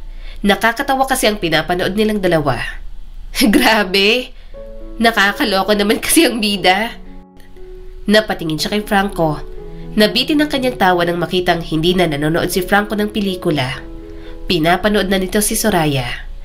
Malambot ang paraan ng pagtingin nito sa kanya at may halong kaunting pag-uusisa. Uy! Usal ni Soraya at itinabi ang buhok. Mainit ang pisngi. Anong tinitingnan mo? Itinuro siya ni Franco tapos ginaya ang kilos ng mga daliri na parang sumasayaw sa tabi ng bibig. Ano? Nakakatawa ako? Tumango naman ang binata. Tapos itinuro ang screen, tapos ang sarili at ginaya ang clumsy na karakter. Tawa uli ni Soraya. So ikaw pala yung clumsy guy na bida. Bagay nga. Nagkunwaring nasaktan si Franco at marahang inihagi sa kanyang popcorn. Hoy! Sigaw ni Soraya, tapos ibinalik ang tira. Huwag mo akong simulan, hindi ka mananalo sa akin. Nang matapos ang pelikula, napabuntong hininga si Soraya. Hindi gumalaw si Franco. Nandoon pa rin siya sa tabi. Halos magkadikit na ang kanilang balat. Nadunggol ng tuhod niya ang tuhod ni Franco habang inaayos ang sarili sa ilalim ng kumot. Tumingin si Soraya sa binata. Tumingin din si Franco sa kanya. Wala ni isa sa kanilang umiwas. Bumalik ang katahimikan pero ibang-iba na ngayon. Para bang may sinasabi kahit walang salitang binibitiwan. Franco, ang tagal mo na pala dito, no? Mahina niyang sabi. Tumango naman ang binata. Mabilis ang tibok ng puso ni Soraya. Wala ito sa plano niya, ni hindi niya naisip na darating sa ganito. Pero heto siya ngayon, ilang pulgada lang ang layo, kapiling ang isang lalaking minsang hindi niya kilala, pero ngayon parang bahagi na ng tahanan. Matagal na akong hindi tumatawad ng ganito, pag-amin niya sa binata. Ibig sabihin, masaya ako na kasama ka, Franco. Dumaloy ang init nito sa balat ni Soraya. Bahagyan niyang iniling ang ulo at mabilis ang pintig ng dibdib. Hindi siya iniiwasan ni Franco, kaya pinikit niya ang mga mata nang mas lumapit pa ang binata. At doon, nagtagpo ang kanilang mga labi. Medyo awkward pa noong una, medyo sablay pero banayad at maingat. Umatras si Soraya habang pigil ang hininga. Sorry. Pero tinitigan siya ni Franco na para bang may araw na sumikat sa harapan nito. At muli, hinawakan ni Franco ang kanyang mukha at hinalikan siya ng mas malalim at may katiyakan. Nahanap ng kamay ni Soraya ang braso ni Franco. Nahulog ang kumot sa sahig. At namalayan niya na lang na nagsasalo sila ng init sa ibabaw ng kanyang kama. Kinaumagahan, hiyang-hiya si Soraya. Hindi niya alam kung paano kikilos ngayong may nangyari sa kanilang dalawa ni Franco. Napatingin siya sa braso ng binatang nakayakap sa kanya. Mahabagin, kinakabahang uslag ni Soraya. Nakapulupot pa rin ang braso nito sa bewang niya habang magkadikit ang kanilang katawan sa kama. Bumalik sa isip niya ang mga nangyari kagabi. Hindi na ako virgin. Sinilip niya ang katawan sa ilalim ng kumot. Wala nang bataan. Literal na sumuko na sa dayuhan. Bahagya siyang tumagilid at tinitigan ang mukha nito. Maya-maya'y dumilat si Franco. Nabigla siya pero hindi siya lumayo. Tinitigan lang siya ni Franco. Walang takot at walang pag-iwas. At dahan-dahan, tinaas nito ang kamay at sumenya sa kanya. Mahal kita. Doon natigilan si Soraya. Inulit pa nito, kaya namula na siya. Hindi siya handa. Siguro dahil kahit pagdating ni Franco, hindi niya rin naman inaasahan. At gayon pa man, hindi niya napigilang mapangiti. I love you din. Bumungad ang ngiti sa mukha ni Franco at labis ang kanyang pagkabigla nang may tumulong luha mula rito. Pinunasan agad yun ni Soraya. Bakit ka umiiyak? Anong problema? Naluluha pa rin si Franco at hinalikan ang kanyang kamay. Wala itong sinabi o sinenya sa kanya at basta na lang siyang muling niyakap. Saka naalala ni Soraya na ayaw nga pala ng pamilya nito sa kanya. Naisip niya na hindi pa rin niya lubusang kilala si Franco. Pero naipagkatiwala niya na agad ang kanyang puso at hindi siya nagsisisi roon. Pero may bahagi pa rin kay Soraya na gusto niya pang makilala ang binata. Gusto niya pang makilala si Franco mula sa nakaraan nito. Mula sa kung bakit ito naging palaboy at hindi na makapagsalita. Subalit ibibigay niya pa rin ang panahon kay Franco. Wala siyang gagawin kahit ano para madaliin ito. Hindi ako magaling dito. Bigla niyang sambit at marahang inilapag ang mga plato. Wala pa akong naging karelasyon, wala akong karanasan. Hindi ko alam kung ano to. Hindi ako marunong kung paano lumandi. Ibinaba ni Franco ang dalandan at sumenya sa kanya. Ako rin, pero alam kong tamang pakiramdam ko. Saka kung hindi tayo marunong lumandi, matututo naman tayo nun. Dahil lalabas lang na natural kapag mahal ang isa't isa. Uminit ang mga pisngi ni Soraya. Akala ko dati na baka ginawa lang akong alay para sa iba, para mag-alaga, magbigay, hindi para piliin. Parang ako palagi ang nagbibigay pero hindi kailanman binibigyan. Humugot siya ng hininga. Hindi ko nga alam kung anong gagawin sa ganitong kabaitan, sa ganitong lambing na pinapakita mo sa akin. Lumapit si Franco at marahang inilapat ang kamay sa balikat niya. Napalingon siya nang niyakap siya ni Franco mula sa likod. Ramdam niyang init ng katawan nito, ang walang salitang pangakong dala ng haplos. Pumikit na lang si Soraya at hinayaang isandig ang sarili sa binata. Ibig mong sabihin, natigilan si Gina sa pagkagat ng siopaw at nanlaki ang mga mata. Kayo na ni Franco? As in, nagkatotoo na yung iniisip ko? At naibigay mo na? Hindi ka na virgin? Tinakpan ni Soraya ang mukha nito habang namumula ng todo. Pwede ba? Wag mo nang isigaw. Nasa public place tayo. Grabe! Bulalas ni Gina at nakangiting parang bata. Ano? Kumusta ang experience? Ano nangyari? Kwento mo na. Dali. Paano? Sinong nauna? Ikaw? Sabik na sabik ka pa naman. Gina, nai-iskandalo ako sa'yo. Kagatlabi si Soraya habang mahigpit ang paghawak sa tasa ng kape. Wala, basta nangyari lang. Nanonood kami ng nakakatawang movie tapos tawa lang kami ng tawa. Tapos, ayun, biglang may moment. Tapos hinalikan niya ako at hindi ko siya pinigilan. Tili ni Gina. Sa wakas, akala ko sa kabilang buhay ka nalang maghahanap ng jowa. Nakakaloka ka, Soraya. Gina! Tinangkang batuhin ni Soraya ng tissue pero hindi rin napigilang matawa. Sigurado ka bang hindi ka lang niya, alam mo na, pinapaikot? Bahagyang nawala ang ngiti ni Soraya pero saglit lang. Hindi, wala siyang kahit kailan ipinaramdam na parang may mali. Umiyak pa nga siya nang masabihan kong mahal ko siya.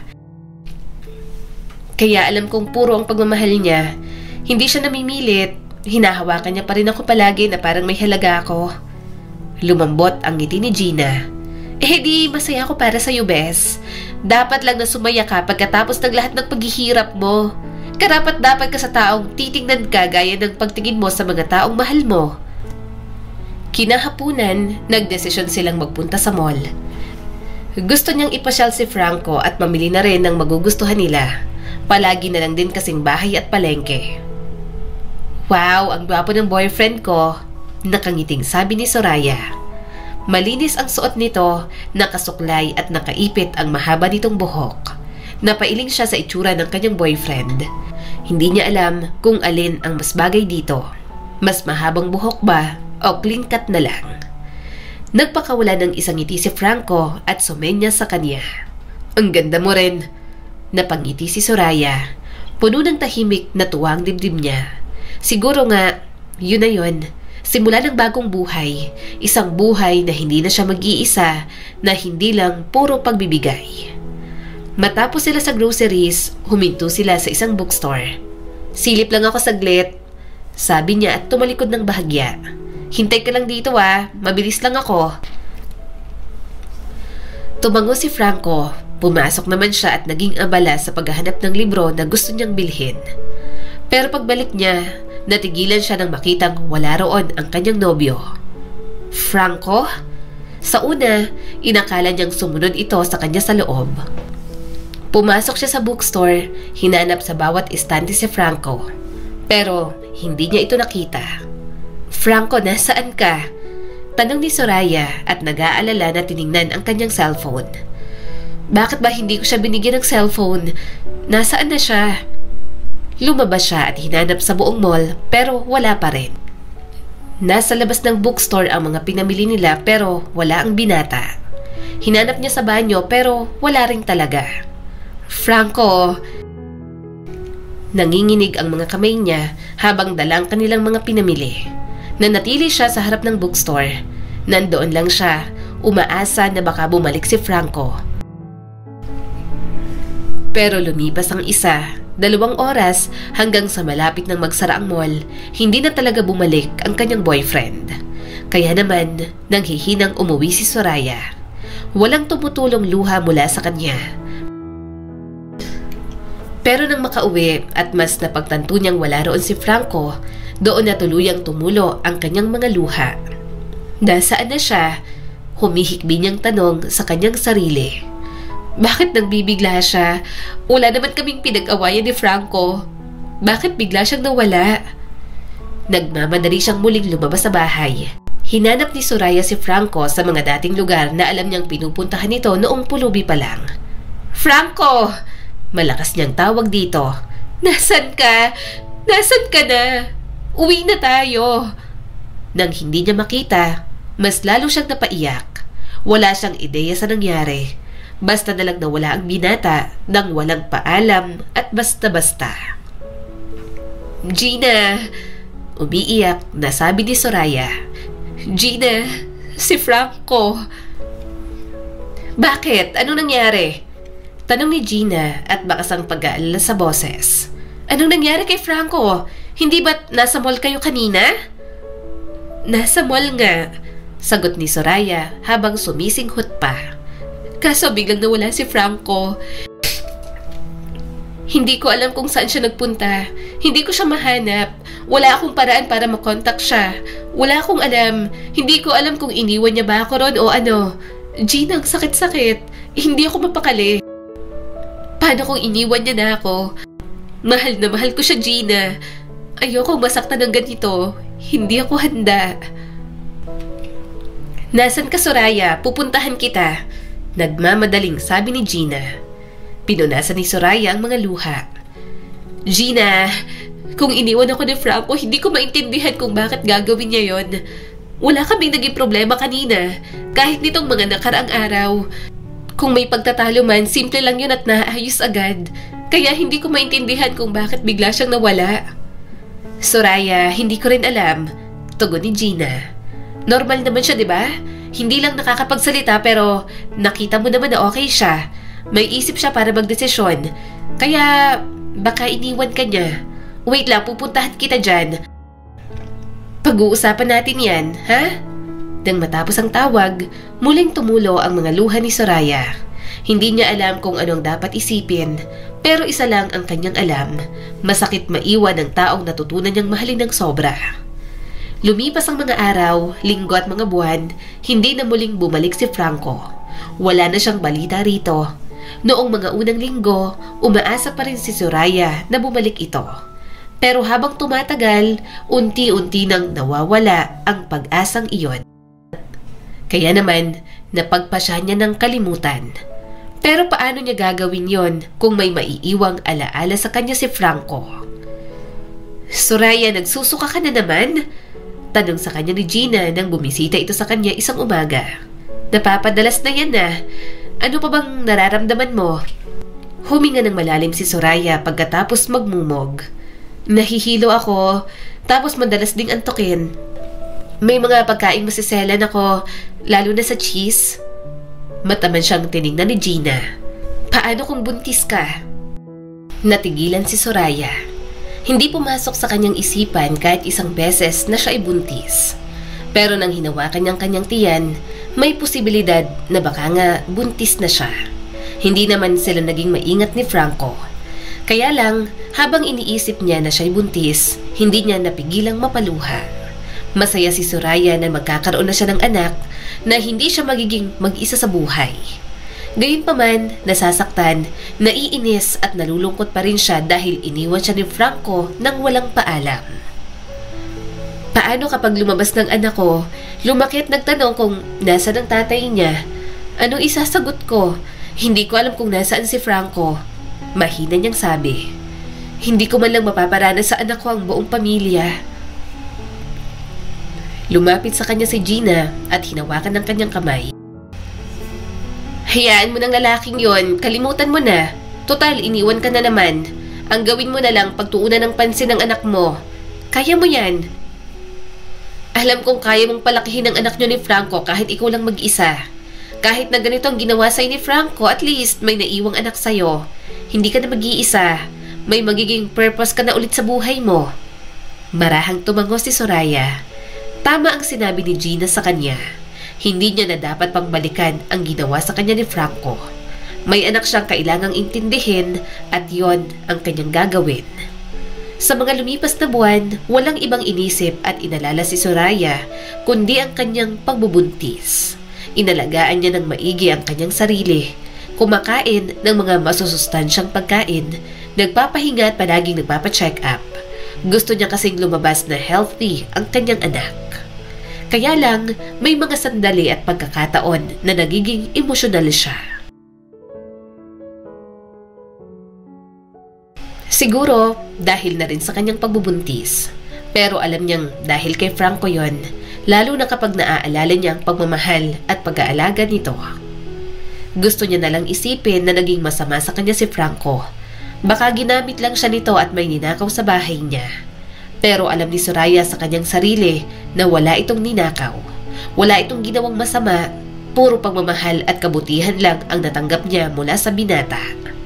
Kaya nga ang hirap tanggapin sa kanya na basta na lang nawala si Franco. Ate, kinakabahan ka? Tanong ng kapatid niyang si Abby. Tumango naman si Soraya. Oo, kinakabahan ako. First time ko to pero palagi naman akong nananalangin na sana maging okay ang baby ko. Siyempre, pati na rin para sa sarili ko. Gusto kong pareho kaming maging ligtas ng anak ko. Nang manganak si Soraya, kinaya niya naman ng normal delivery. Sobrang sakit na para siyang pinapatay sa marahang paraan.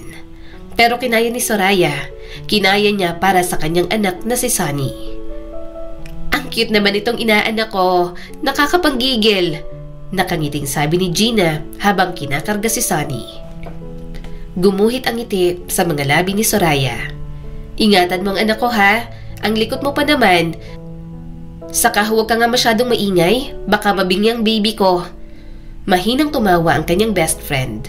Eh di happy ka na, hindi ka na mag-isa sa buhay. May anak ka na, kahit na iniwan ka ni Franco, maganda na rin siguro to na nagkaroon ka ng anak. May pamilya ka ng matatawag mong sayo. May pait pa rin siyang nararamdaman.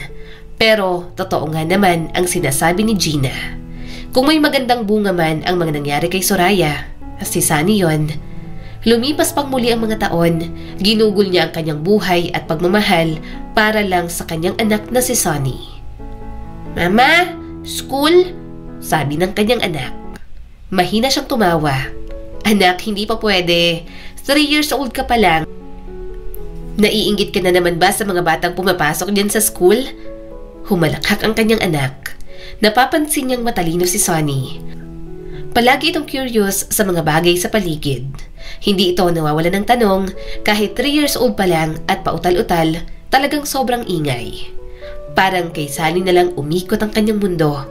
Matanda na rin naman siya at kontento na siyang maging isang ina. Kaya lang, may mga tao talagang hindi mabuo ang araw kapag hindi nangingialam sa buhay ng iba. Yan yung anak ng pulubi, diba? Nagpabuntis pala sa pulubi. Sayang ang lahi ni Soraya, napunta lang sa walang kwenta. Nagtawanan ang mga kapitbahay niya. Tumigil si Soraya sa paglalaba at hinagis ang brush. Okay lang sa kanya na pag-usapan at pagtawanan pero huwag lang idamay ang anak niyang si Sunny na nananahimik. Humarap si Soraya at nagliliyab ang mga mata. Huwag niyo ngang idamay ang anak ko sa pagiging bitter niyo sa buhay niyo. Baka gusto niyong idemanda ko kayo. Mga wala kayong magawa sa buhay, mga tsismosa kayo. Wala naman kayong ibang alam kundi mangutang at kapag napagdamutan, sinisiraan niyo. Kung sumusubo kaya kayo magtrabaho para hindi kayo mainggit sa buhay ng iba. Hindi umatras ang isang kapitbahay ni Soraya. Di lumabas din ang tunay na ugali mo. Karma mo na yan. Tinanggi mo pa na kayo ng pulubing yon. Pero desperada ka naman talaga at sa pulubi pumatol.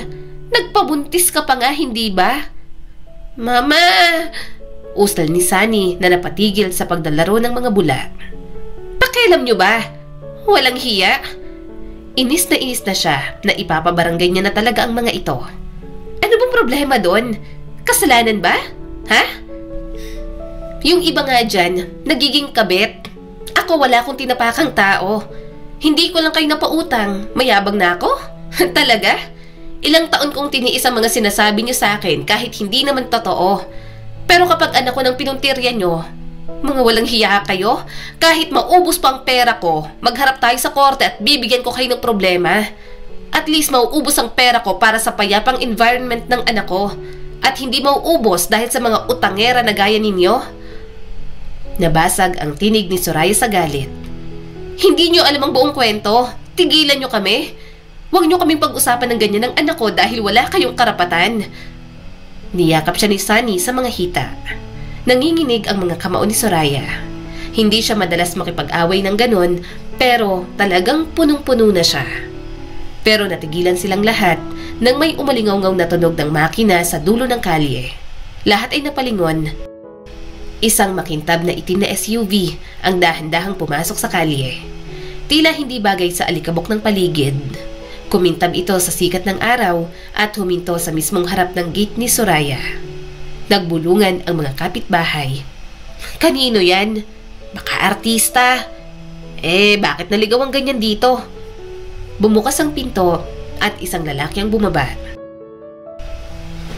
Matangkad, malinis, maikli at maayos ang gupit ng buhok. Nakaputing long sleeves, dark slacks at makintab na sapatos. Tumindig ito na parang isang taong sanay tingalain. Parang inalisan si Soraya ng hininga, ng hinang tuhod niya. Franco! Nagbulungan ang mga tao sa paligid. Siya yun, hindi ba?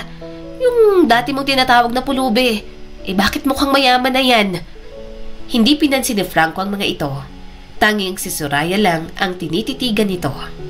Dahan-dahan itong lumapit sa gate at hindi inaalis ang tingin sa kanya. Dumaan ang sakit at pangungulila sa mga mata ni Franco. Soraya! Nagulat ang lahat nang magsalita ito. Sino ba namang hindi magugulat? Ang alam ng lahat, pipi si Franco. Inasahan ni Soraya na may posibilidad na makapagsalita pa ulit si Franco. Pero hindi niya lubos na inaasahan. Pero ang hindi niya lubos na inaasahan na marinig niya talaga ang boses ng dating nobyo. Anong ginagawa mo rito? Mahinang bulong ni Soraya at napaatras. Sumilip si Sunny mula sa likod ng palda niya at nagtatakang tiningnan si Franco. Sandaling natigilan ng lalaking nang iwan sa kanya at napatingin sa anak nila. Sunny! Usal ni Franco. Umatras si Soraya at hinawakan ng kanyang anak. Bakit alam ang pangalan ng anak ko? Anong ginagawa mo rito? Bakit ka nandito? Umalis ka? Huminto si Franco sa harap ng gate. Bumalik ako. Gusto kitang makita at buntis ka pa lang nun. Alam ko na.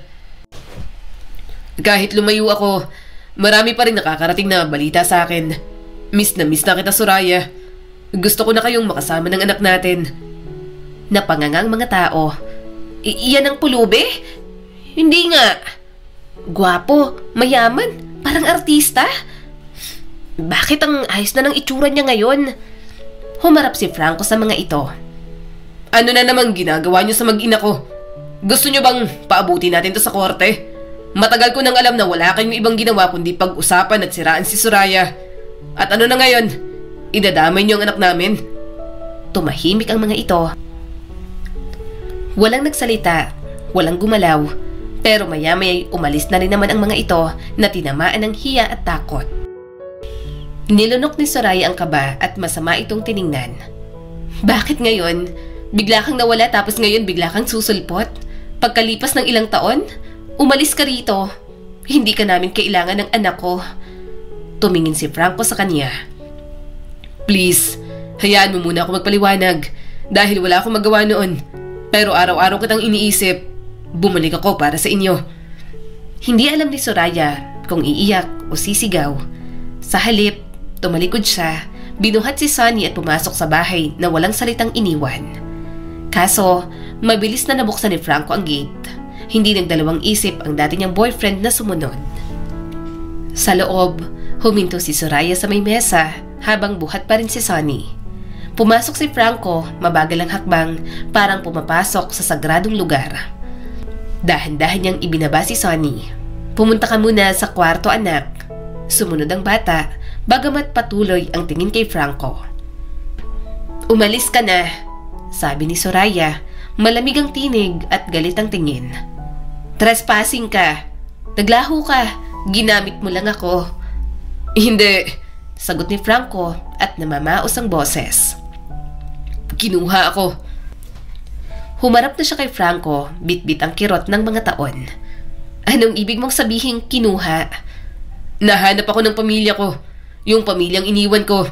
Yung akala ko, kinamumuhian ako kaya sinikap ko na hindi magpakita sa kanila. Gusto ko naman talagang mamuhay kasama ka. Pero naisip ko na kahit piliin ko to, hindi ako matatahimik hanggat hindi ko naayos ang mga nangyari nun. Ang mga nangyari sa nakaraan, napilit kong tinakasan. Nanginginig ang tinig ni Franco. Pinatay ang kapatid ko. Ang pamangkin ko, nakasama rin sa mga taong dumakip sa akin nun. Wala akong nagawa para iligtas sila. Nilabag ang pagkababae ng kapatid ko at namatay ang pamangkin ko na dalaga rin at minolestya nila. Nanginginig ang labi ni Soraya. Anong sabi mo? Lumapit si Franco sa kanya at bakas ang luha sa mga mata. Wala akong nagawa para iligtas sila. Nagkaroon ako ng trauma. Hindi ko na kaya magsalita dahil sa mga nangyari. Sinisi ako ng iba ko pang mga kapatid at ng asawa ng kapatid ko kung bakit namatay ang mag-ina niya. Umalis ako sa amin. Hindi ako nagpahanap. Ayoko na. Para na ako mababaliw nun. Kaya hinayaan ko lang ang sarili ko na magpalaboy-laboy.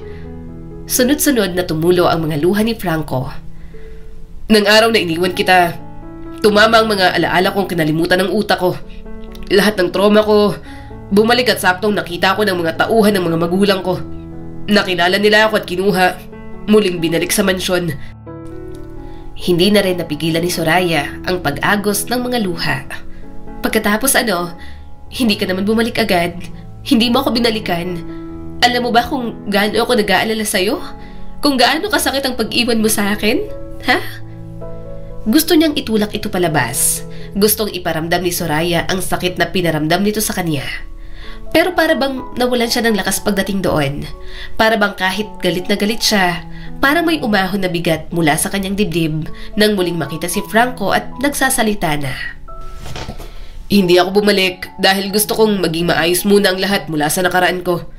May mga kalaban sa negosyo ang pamilya namin na marumi maglaro. Kaya delikado pa rin. Nagpagaling ako, nakarecover mula sa trauma. May banta rin sa buhay ko. Nandun pa rin. Ayokong madamay ka o ang anak natin at malaman nila habang hindi pa sila nahuhuli. Ayokong malaman nilang kayo ang kahinaan ko at mapahama kayo katulad ng nangyari sa kapatid at pamangkin ko. Hindi ko nakakayanin kung pati kayo'y mawawala sa akin. Umiiyak na sabi ni Franco. Hindi niya alam kung maniniwala ba siya rito. Iniwan na siya nito noon. Labis na sakit na ang inidulot ni Franco, kaya ngayong nagkita silang dalawa, marami pa rin nakabaong pagdududa sa kanyang dibdib. Pero, Soraya, puno ng pagsusumamo na saad ni Franco. Walang araw na hindi ko kayo inisip dalawa ni Sonny. Pinasundan ko kayo, hindi mo nakikita pero palaging may nakabantay sa inyo para sa inyong proteksyon at para mapanatag na din ako na may alam ako sa nangyayari sa inyong dalawa kahit wala ako. Ngayon lang ako bumalik kasi nahuli na ang mastermind na nagtangka sa buhay ko. Kaya gusto ko na kayong papasukin sa buhay ko na walang nag-aabang sa inyong kapahamakan. Hindi na napigilan ni Soraya na umiyak. Problema niya talagang tiwala dahil kahit sinaktan na siya, handang-handa pa rin niyang ibigay iyon dahil mahal na mahal niya. Nang niyakap siya ni Franco, parang may bahagi sa kanyang pagkatao na nakumpleto. Tila nagdulot yun ng pakiramdam ng tahanan. I'm sorry, hindi na ako aalis kahit kailan. Hinaplos ni Franco ang kanyang buhok. Mahal na mahal kita. Mahal na mahal ko kayo ng anak natin. Kaya hayaan mo sana ako na makapasok sa mga buhay ninyo. Kahit alam kong nahuli na ako. Humigpit ang kanyang yakap pabalik dito. Nakakainis ka. Naghintay ako sa tapat ng bookstore hanggang sa magsara ang mall. Ang unfair mo na bigla kang nawala. Ni hindi ka man lang nagpaalam. Sorry. Alam ko mali ko yun. Pero naisip ko rin na mas mabuting lumayo muna at ayusin ang mga issue na iniwan ko sa amin. Ayokong bumalik sa'yo na hindi pa naayos ang lahat ng yon. Dahil alam ko na kapag bumalik ako, hindi na ako lilingon pabalik sa kanila. Mananatili na lang ako sa'yo. Susunod sa kahit na anong gusto mo. At ikaw na lang ang iintindihin ko. Mataman niya itong tiningnan. Hindi niya napigilang haplusin ang mukha nito. Nakikita ko na ng maayos ang mukha mo. Hindi na mahaba ang buhok mo. Napakagatlabi si Franco. Gusto mo bang magpahaba ako ulit? Umiling naman siya. Kung anong klaseng gupit pa, bagay na bagay sa'yo. Pero mas lalo kong nakitang mukha mo dahil sa clean cut. Sino ba namang mag-aakala na ang kilala naming pulubi lang, tumakas lang para magtago dahil na guilty. Kahit ako, hindi ko inasahan na mangyayari to. Tinanggap ko na nga ng buong buo na pulubi ka nang una kitang makita. Bahala na kung mahusgahan na naman ako na desperada, na wala akong choice kaya pinulot na lang kita sa kalsada. Hindi napigilang tumawa ni Franco. Sa dami ng pulubing nakita ko, mabuti na lang ako ang pinili mo. Dahil kung hindi ako, baka hanggang ngayon, pulubi pa rin ako. Hindi ako nakaahon sa masakit na alaala. Nanatili pa rin ako sa dilim na pilit kong tinatakasan.